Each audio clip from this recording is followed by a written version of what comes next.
القوة مش دايما انك تكون القائد او انك تكون مسيطر. اوقات اقوى وضع في اللعبة انك تكون العنصر اللي من غيرك الدنيا ما تمشيش. القانون 17 من كتاب ذا 48 لو باور بيطرح مفهوم الحفاظ على النفوذ عن طريق خلق حاجة دايمة للآخرين عندك. الفكرة بسيطة لكنها عميقة شوية. لو الناس يقدروا يستغنوا عنك، في احتمال كبير انهم هيعملوا كده وقت ما تتغير الظروف او تسمح.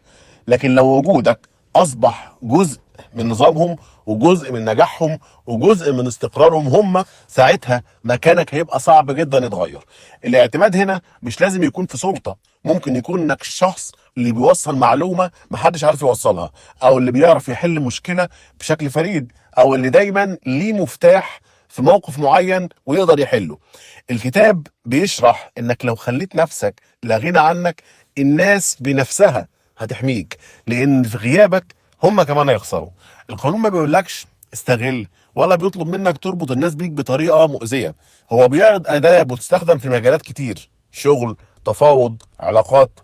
وده بيخلينا نرجع لسؤال أساسي: هل الناس اللي حواليك انت شخصيا بيقدروا غيابك ولا بيتمنوه؟